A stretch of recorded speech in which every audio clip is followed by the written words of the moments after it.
I'm going to install the oval hollow die into the extruder.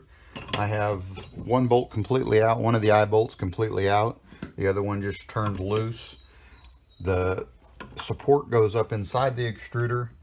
You do have to have the bolts loose enough to get past the thumb screws as you spin that around, so I'll loosen this one up just a bit more.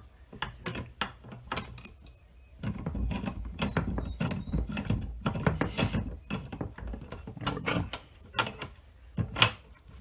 Install the second eye bolt.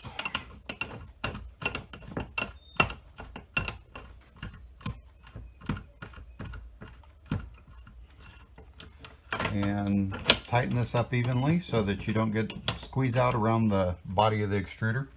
You are going to want to check down inside to make sure that you have the die centered in the extruder.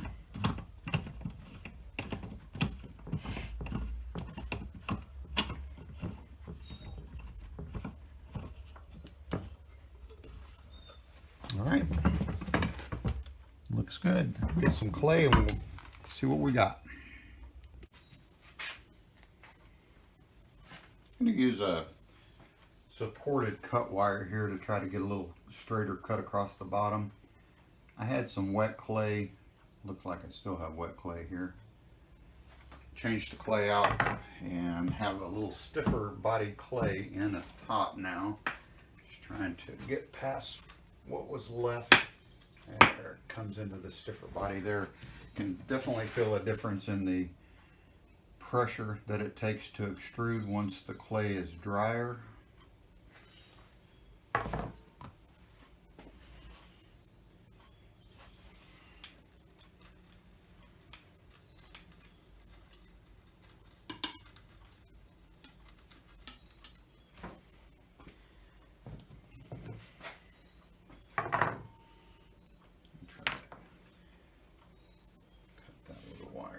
And see how that works out. Oh yeah, that's much better. That's more like what it needs to be. It's stiff enough where it holds the shape. Top of that's still fairly soft, but